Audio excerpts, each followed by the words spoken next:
Chapter 6. The Checklist Factory. Some time after that first miserable try, I did what I should have done to begin with. I went to the library and pulled out a few articles on how flight checklists are made. As great as the construction world checklists seemed to be, they were employed in projects that routinely take months to complete. In surgery, minutes matter. The problem of time seemed a serious limitation. But aviation had this challenge, too, and somehow pilots' checklists met it. Among the articles I found was one by Daniel Borman from the Boeing Company in Seattle, Washington. I gave him a call. He proved to be a veteran pilot who'd spent the last 2 decades developing checklists and flight deck controls for Boeing aircraft from the 747 to 400 forward. He'd most recently been one of the technical leaders behind the flight deck design for the new 787 Dreamliner, including its pilot controls, displays, and system of checklists. He is among the keepers of what could be called Boeing's flight philosophy. When you get on a Boeing aircraft, there is a theory that governs the way your cockpit crew flies that plane, what their routines are, what they do manually, what they leave to computers, and how they should react when the unexpected occurs. Few have had more experience translating the theory into practice than Dan Borman. He is the lineal descendant of the pilots who came up with that first checklist for the B-17 bomber 3/4 of a century ago. He has studied thousands of crashes and near crashes over the years, and he has made a science of averting human error. I had a trip to Seattle coming up, and he was kind enough to agree to a visit. So one fall day, I drove a rental car down a long flat road on the city's outskirts to Boeing's headquarters. They appeared rather ordinary, a warren of low, rectangular, institutional-looking buildings that would not be out of place on the campus of an underfunded state college, except for the tarmac and hangar of airplanes behind them. Borman came out to meet me at security. He was 51, pilot trim, in slacks and an open-collared Oxford shirt, more like an engineering professor than a company man. He took me along a path of covered concrete sidewalks to Building 3 to 800, which was as plain and functional as it sounds. A dusty display case with yellowing pictures of guys in silver flight suits appeared not to have been touched since the 1960s. The flight test division was a fluorescent lit space filled with Dunkola cubicles. We sat down in a windowless conference room in their midst. Piles of checklist handbooks from U.S. Airways, Delta, United, and other airlines lay stacked against a wall. Borman showed me one of the handbooks. It was spiral-bound, about 200 pages long, with numerous yellow tabs. The aviation checklist had clearly evolved since the days of a single card for taxi, takeoff, and landing, and I wondered how anyone could actually use this hefty volume. As he walked me through it, however, I realized the handbook was comprised not of one checklist but of scores of them. Each one was remarkably brief, usually just a few lines on a page in big, easy-to-read type. And each applied to a different situation. Taken together, they covered a vast range of flight scenarios. First came what pilots call their normal checklists, the routine lists they use for everyday aircraft operations. There were the checks they do before starting the engines, before pulling away from the gate, before taxiing to the runway, and so on.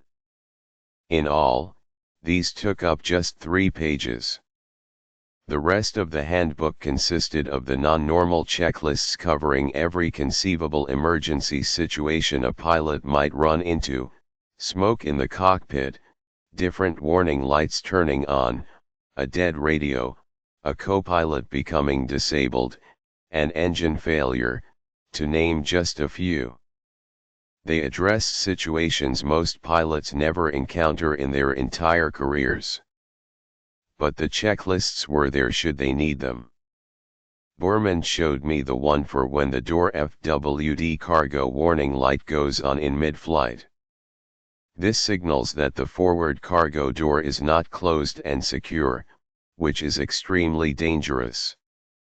He told me of a 1989 case he'd studied in which exactly this problem occurred.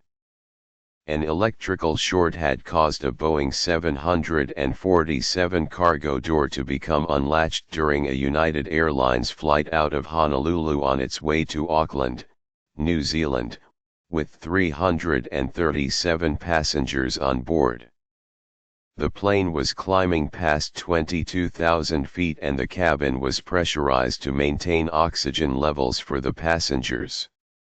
At that altitude, a loose, unlatched cargo door is a serious hazard.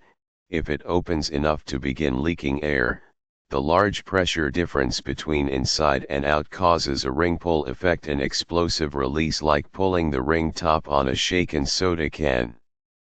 In the Honolulu flight, the explosion blew out the cargo door almost instantly and took with it several upper deck windows and 5 rows of business class seats. 9 passengers were lost at sea. Passengers in adjacent seats were held in only by their seat belts. A flight attendant in the aisle was nearly sucked out, too, but an alert passenger managed to grab her ankle and pin her down, inches from the gaping hole. The crew had had no time to prevent the catastrophe. From unlatching to blowout and the loss of 9 lives took no more than 1.5 seconds.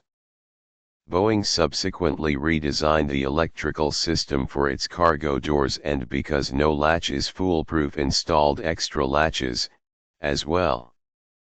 If one fails, the door FWD cargo light goes on and the crew has more time to respond. There is a window of opportunity to stop a blowout.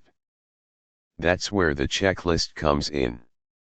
When a latch gives way, Borman explained, a crew should not tinker with the door or trust that the other latches will hold. Instead, the key is to equalize the difference between inside and outside pressures. The more you lower the cabin pressure, the less likely the door will explode away. Airplanes have an easy way to lower the pressure. Apparently, you hit an emergency override switch that vents the cabin air and releases the pressurization in about 30 seconds. This solution is problematic, however. First, the sudden loss of pressure can be extremely uncomfortable for passengers, particularly given the ear pain it causes. Infants fare the worst, as their eustachian tubes haven't developed sufficiently to adjust to the change. Second, depressurizing a plane at an altitude of 20 or 30,000 feet is like dropping passengers onto the summit of Mount Everest. The air is too thin to supply enough oxygen for the body and brain. The United Airlines flight offered a vivid lesson in what could happen, for the cargo door blowout instantly depressurized the plane, and once the initial, explosive decompression was over, lack of oxygen became the prime danger for the passengers and crew. Getting sucked into the void was no longer the issue. Everyone was able to stay well away from the 10 by 15 foot hole. The temperature, however, plummeted to near freezing, and the oxygen levels fell so low that the crew became lightheaded and feared losing consciousness. Sensors automatically dropped oxygen masks, but the oxygen supply on airplanes is expected to last only 10 minutes. Moreover, the supply might not even work, which is exactly what happened on that flight. The cockpit voice recorder caught the events from the moment the cargo door blew away. "Captain, what the expletive was that?" "First officer, I don't know." The pilots notified flight control that something had gone wrong. 2 seconds later, their cabin pressure and oxygen levels were gone. "First officer, put your mask on, Dave." "Captain, yeah." "First officer, Honolulu Center Continental 1 Heavy, did you?" Radio, Continental 1 Heavy affirmative. "First officer, turning now." "Captain, I can't get any oxygen." "Flight engineer, what do you want me to do now?"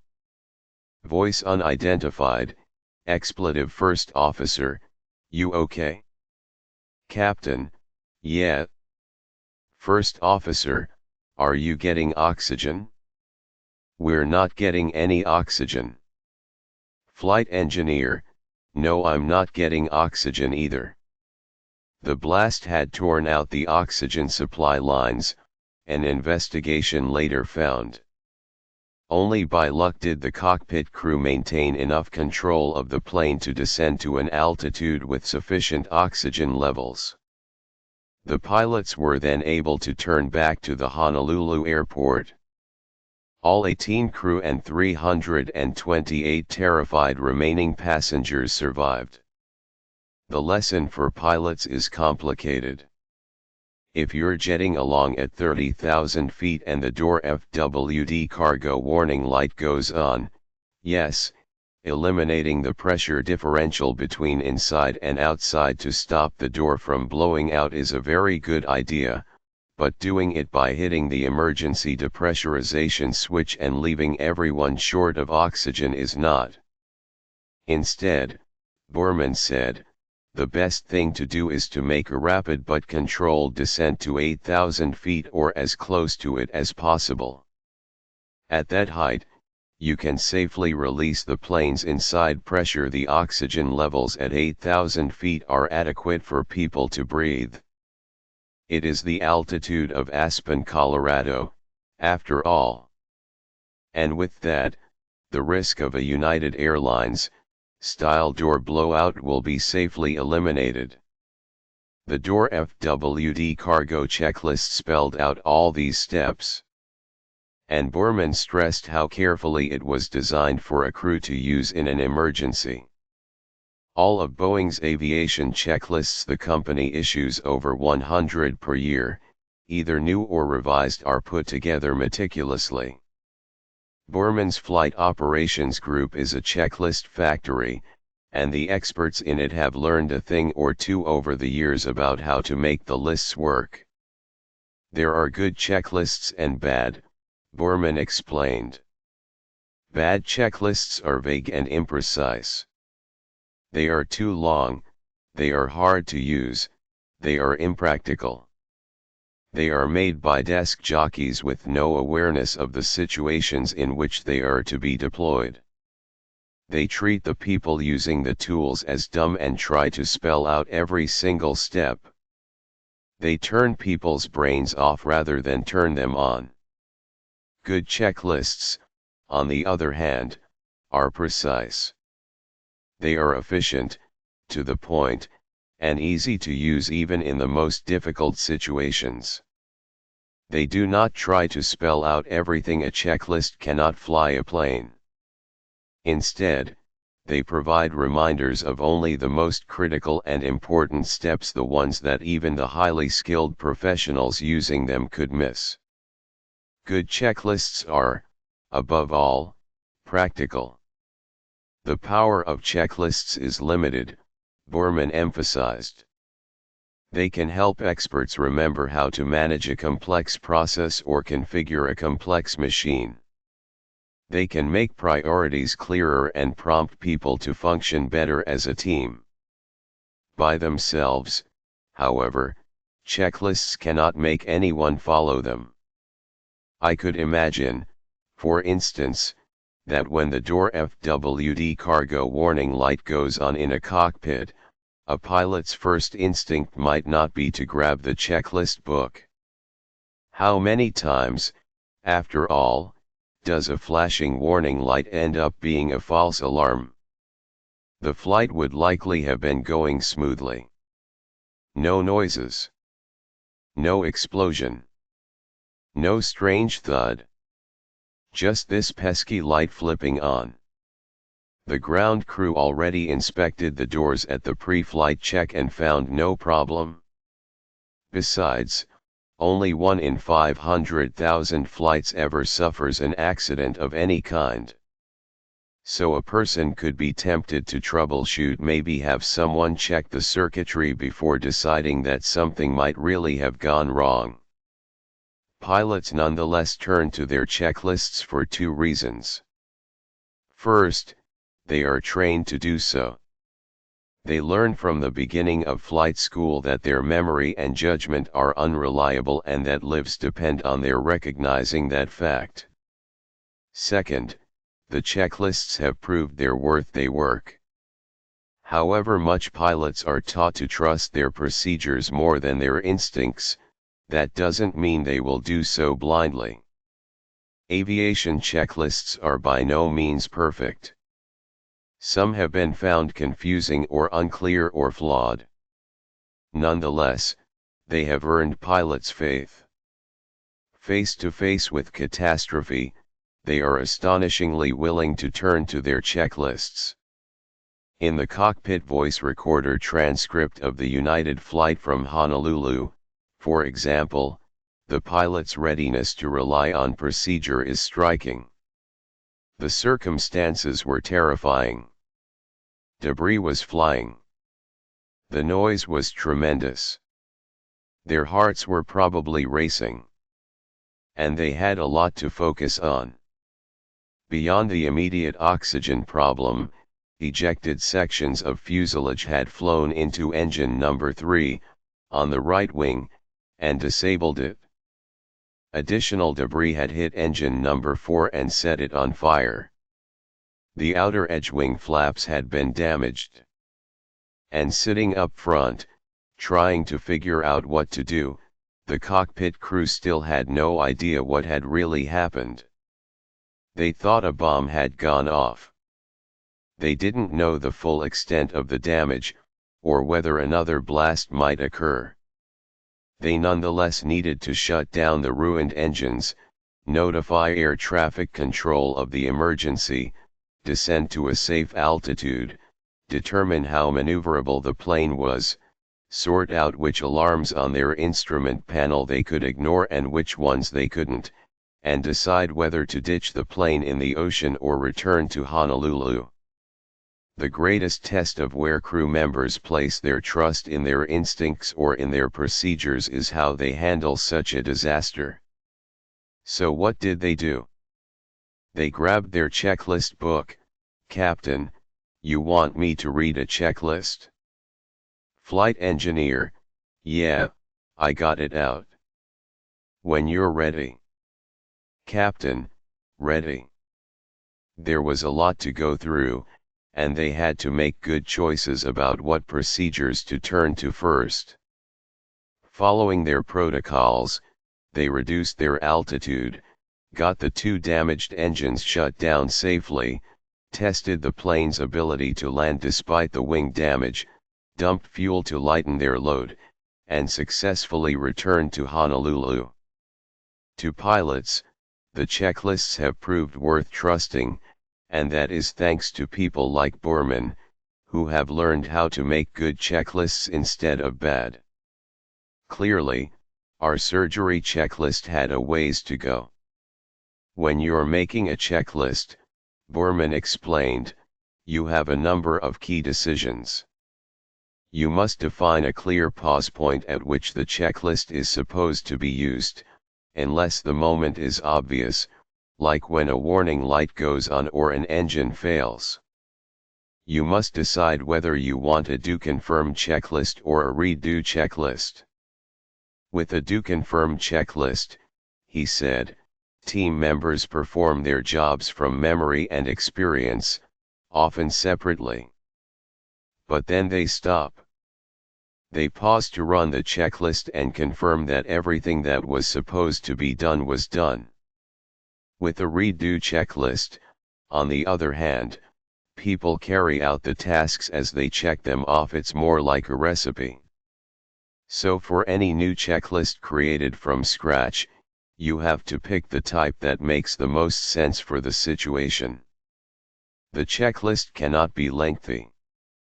A rule of thumb some use is to keep it to between 5 and 9 items, which is the limit of working memory. Borman didn't think one had to be religious on this point. It all depends on the context, he said. In some situations you have only 20 seconds. In others, you may have several minutes. But after about 60 to 90 seconds at a given pause point, the checklist often becomes a distraction from other things.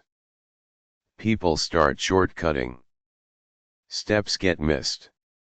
So you want to keep the list short by focusing on what he called the killer items, the steps that are most dangerous to skip and sometimes overlooked nonetheless. Data establishing which steps are most critical and how frequently people miss them are highly coveted in aviation, though not always available. The wording should be simple and exact, Borman went on, and use the familiar language of the profession. Even the look of the checklist matters. Ideally, it should fit on one page. It should be free of clutter and unnecessary colors. It should use both uppercase and lowercase text for ease of reading. He went so far as to recommend using a sans serif type like Helvetica. To some extent, we had covered this territory in drafting our surgery checklist. No question, it needed some trimming, and many items on the list could be sharper and less confusing. I figured we could fix it easily. But Borman was adamant about one further point: no matter how careful we might be, no matter how much thought we might put in, a checklist has to be tested in the real world, which is inevitably more complicated than expected. First drafts always fall apart, he said, and one needs to study how, make changes, and keep testing until the checklist works consistently. This is not easy to do in surgery, I pointed out. Not in aviation, either, he countered. You can't unlatch a cargo door in mid-flight and observe how a crew handles the consequences. But that's why they have flight simulators, and he offered to show me one. I tried not to seem like a kid who'd just been offered a chance to go up to the front of the plane and see the cockpit. Sure, I said. That sounds neat. A short stroll later, we entered an adjacent building, walked through an ordinary-looking metal door, and came upon a strange, box-like space capsule. It was mounted on 3 massive hydraulic legs. We appeared to be on a platform of some kind, as the capsule was on our level and the legs went down to the floor below. Borman led me into the thing, and inside was a complete Boeing 777-200ER cockpit. He had me climb into the captain's seat on the left while he took the one on the right. He showed me how to belt myself in. The windshield was 3 black plasma screens, until an assistant turned them on. "What airport do you want?" Borman asked. "We've got almost every airport in the world loaded into the database." I chose the Seattle-Tacoma airport, where I'd landed the day before, and suddenly the tarmac came up on the screens. It was amazing. We were parked at a gate. Guys with baggage carts whizzed back and forth in front of me. In the distance, I could see other airplanes taxiing in and out of their gates. Borman walked me through our checks. Built into the wall panel on my left was a slot for the checklist book, which I could grab at any time, but it was just a backup. Pilots usually use an electronic checklist that appears on the center console. He demonstrated how one goes through it, reading from the screen. Oxygen, he said, and pointed to where I could confirm the supply. Tested, 100%, I was supposed to respond. Flight instruments, he said, and showed me where I could find the heading and altimeter readings. On our initial cockpit check, we had just 4 pre-flight items to review. Before starting the engines, we had 6 more items, plus a prompt asking us to confirm that we'd completed our taxi and takeoff briefing, the discussion between pilot and co-pilot in which they talked through their taxi and takeoff plans and concerns. Borman went through it with me. His plan, as far as I could follow, was to do a normal takeoff on runway 16L, lift off at a whole lot of knots per hour, fly the standard departure to the southeast, and climb to 20,000 feet, I think. He also said something important sounding about the radio settings. Then he mentioned a bunch of crazy stuff like if we had an engine failure during takeoff, we would power down if we were still on the ground, continue climbing if we had one engine left, or look for a good landing site nearby if we didn't. I nodded sagely. "Do you have any concerns?" he asked. "Nope," I said. He started the engines, and although there were no actual engines, you could hear them rev up, and we had to talk louder to be heard above them.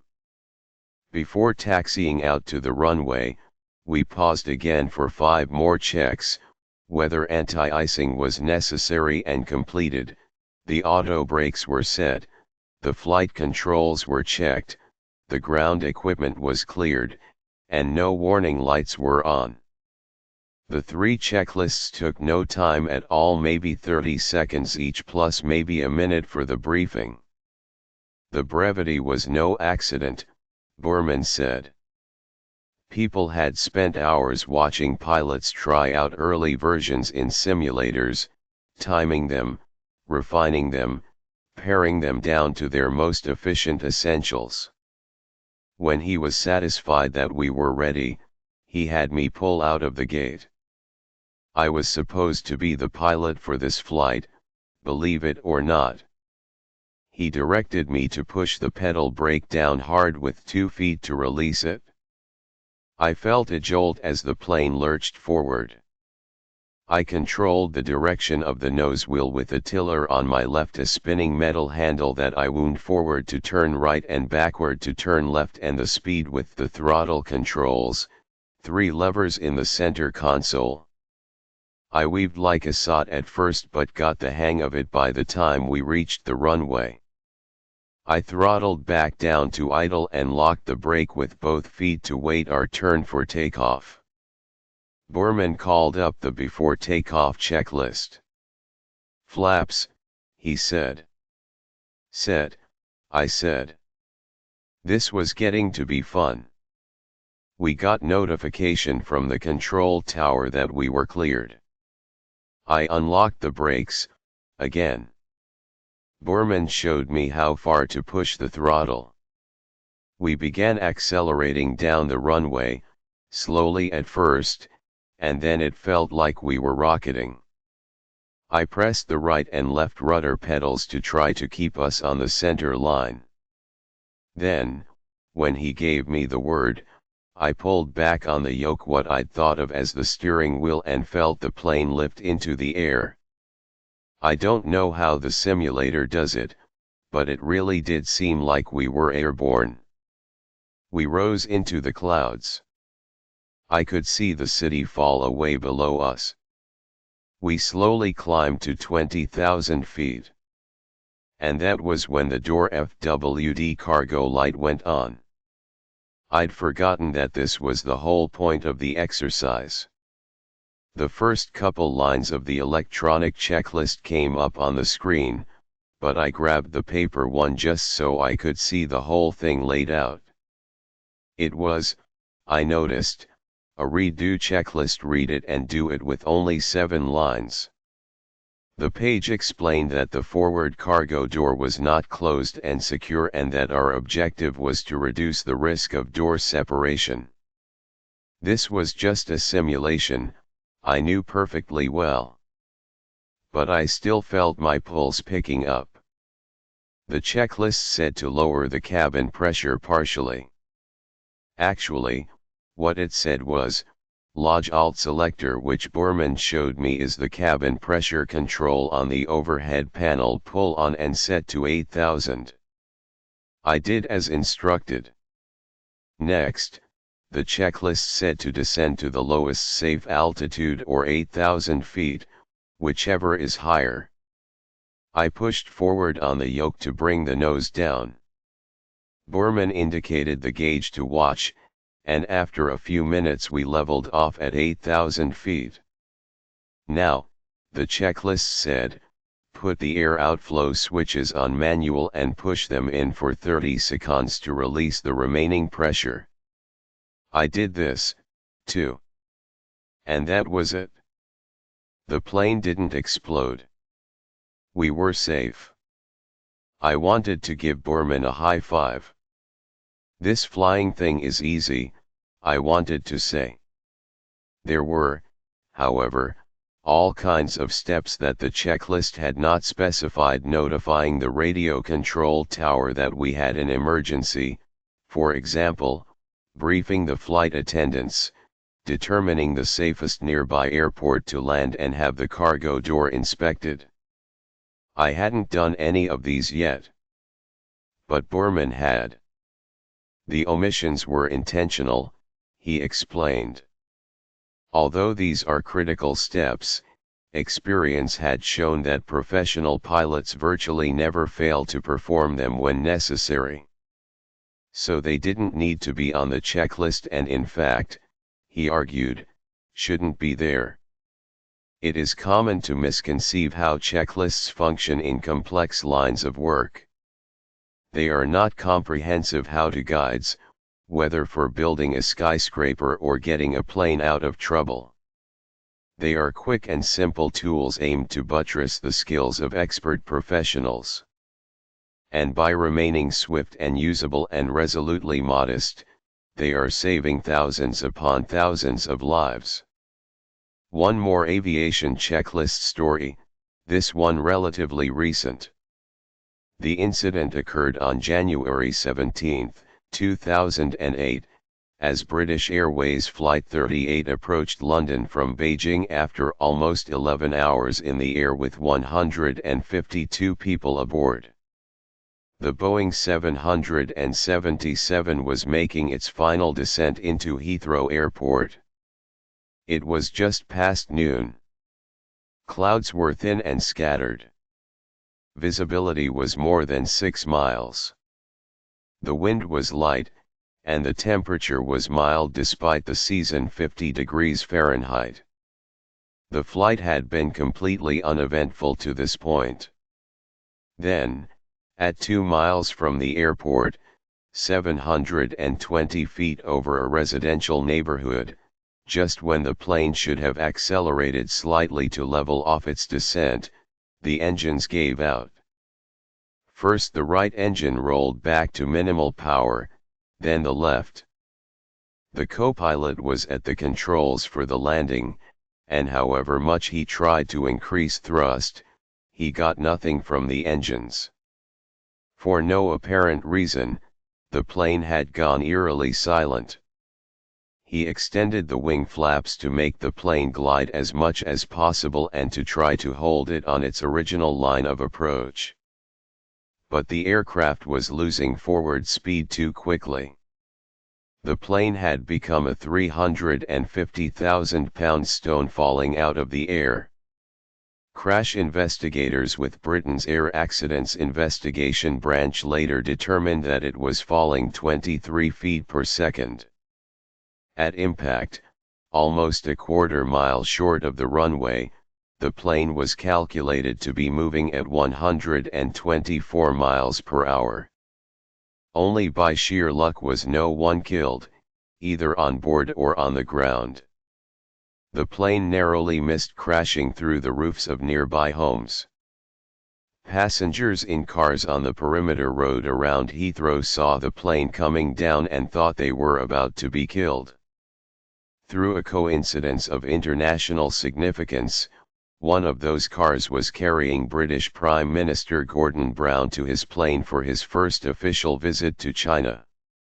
It was just yards above our heads, almost skimming a lamppost as the plane came in very fast and very, very low, an aide travelling with the Prime Minister told London's Daily Mirror. The aircraft hit a grassy field just beyond the perimeter road with what a witness described as an enormous bang. The nose wheels collapsed on impact. The right main landing gear separated from the aircraft, and its two right front wheels broke away, struck the right rear fuselage, and penetrated through the passenger compartment at rows 29 and 30. The left main landing gear pushed up through the wing. 1,400 liters of jet fuel came pouring out. Witnesses saw sparks, but somehow the fuel did not ignite. Although the aircraft was totaled by the blunt force of the crash, the passengers emerged mostly unharmed. The plane had gone into a 1,000-foot ground slide that slowed its momentum and tempered the impact. Only a dozen or so passengers required hospitalization. The worst injury was a broken leg. Investigators from the AAIB were on the scene within an hour trying to piece together what had happened. Their initial reports, published 1 month and then 4 months after the crash, were documents of frustration. They removed the engines, fuel system, and data recorders and took them apart piece by piece. Yet they found no engine defects whatsoever. The data download showed that the fuel flow to the engines had reduced for some reason, but inspection of the fuel feed lines with a buroscope along fiber optic videoscope showed no defects or obstructions. Tests of the valves and wiring that controlled fuel flow showed they had all functioned properly. The fuel tanks contained no debris that could have blocked the fuel lines. Attention therefore turned to the fuel itself. Tests showed it to be normal Jet A1 fuel. But investigators, considering the flight's path over the Arctic Circle, wondered, could the fuel have frozen in flight, caused the crash, then thawed before they could find a trace of it?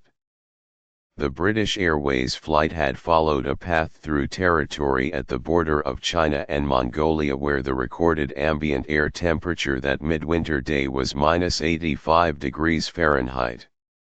As the plane crossed the Ural Mountains and Scandinavia, the recorded temperature fell to -105 degrees. These were not considered exceptional temperatures for polar flight. Although the freezing point for Jet A1 fuel is -53 degrees, the dangers were thought to have been resolved. Aircraft taking Arctic routes are designed to protect the fuel against extreme cold, and the pilots monitor the fuel temperature constantly.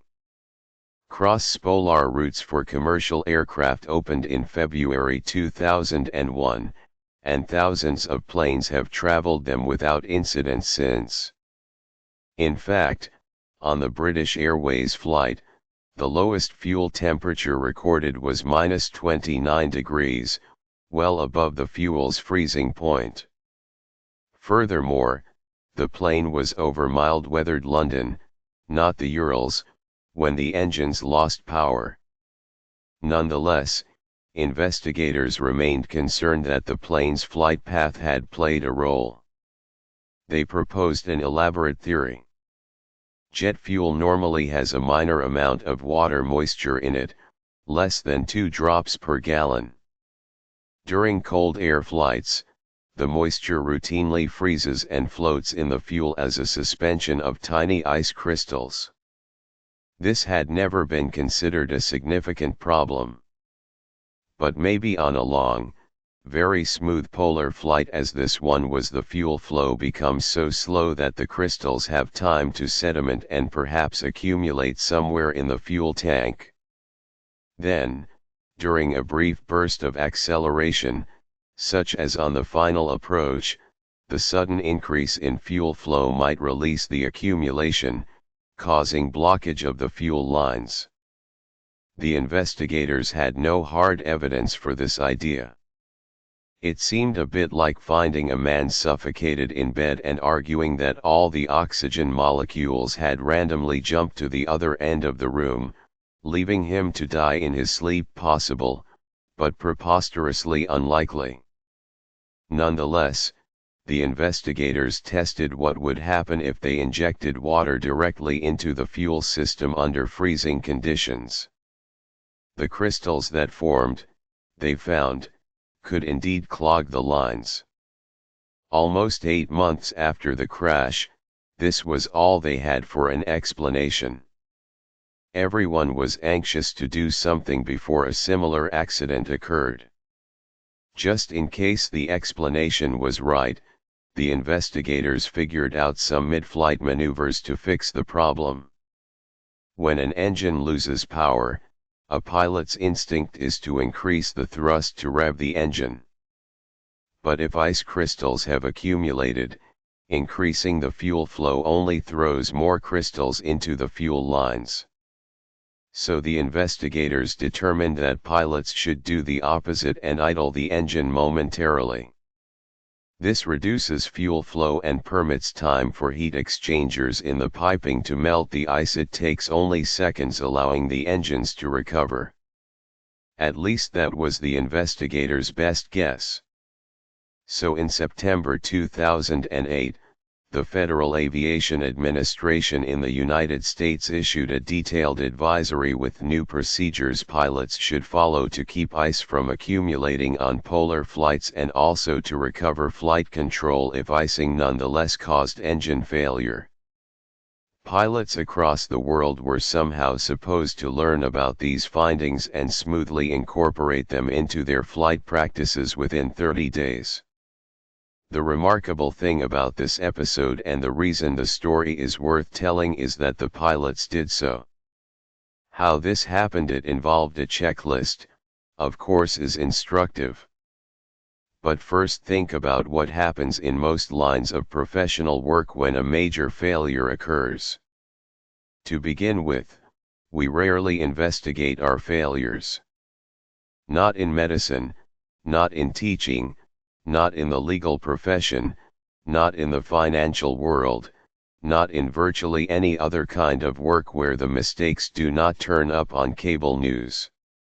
A single type of error can affect thousands, but because it usually touches only one person at a time, we tend not to search as hard for explanations. Sometimes, though, failures are investigated. We learn better ways of doing things. And then what happens? Well, the findings might turn up in a course or a seminar, or they might make it into a professional journal or a textbook. In ideal circumstances, we issue some inch-thick set of guidelines or a declaration of standards. But getting the word out is far from assured, and incorporating the changes often takes years. One study in medicine, for example, examined the aftermath of 9 different major treatment discoveries, such as the finding that the pneumococcus vaccine protects not only children but also adults from respiratory infections, one of our most common killers. On average, the study reported, it took doctors 17 years to adopt the new treatments for at least half of American patients. What experts like Dan Borman have recognized is that the reason for the delay is not usually laziness or unwillingness. The reason is more often that the necessary knowledge has not been translated into a simple, usable, and systematic form. If the only thing people did in aviation was issue dense, pages-long bulletins for every new finding that might affect the safe operation of airplanes, well, it would be like subjecting pilots to the same deluge of almost 700,000 medical journal articles per year that clinicians must contend with. The information would be unmanageable. But instead, when the crash investigators issued their bulletin as dense and detailed as anything we find in medicine, Borman and his team buckled down to the work of distilling the information into its practical essence. They drafted a revision to the standard checklists pilots use for polar flights. They sharpened, trimmed, and puzzled over pause points. How are pilots to know, for instance, whether an engine is failing because of icing instead of something else? Then his group tested the checklist with pilots in the simulator and found problems and fixed them and tested again. It took about 2 weeks for the Boeing team to complete the testing and refinement, and then they had their checklist. They sent it to every owner of a Boeing 777 in the world. Some airlines used the checklist as it was, but many, if not most, went on to make their own adjustments. Just as schools or hospitals tend to do things slightly differently, so do airlines, and they are encouraged to modify the checklists to fit into their usual procedures. This customization is why, when airlines merge, among the fiercest battles is the one between the pilots over whose checklists will be used. Within about a month of the recommendations becoming available, pilots had the new checklist in their hands or in their cockpit computers. And they used it. How do we know? Because on November 26, 2008, the disaster almost happened again. This time it was a Delta Airlines flight from Shanghai to Atlanta with 247 people aboard.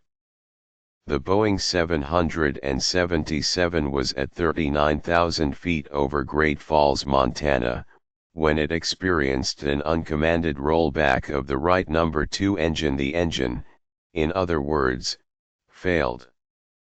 Investigation later showed that ice had blocked the fuel lines. The icing theory was correct and Boeing instituted a mechanical change to keep it from happening again. But in the moment, the loss of one engine in this way, potentially 2, over the mountains of Montana could have been catastrophic.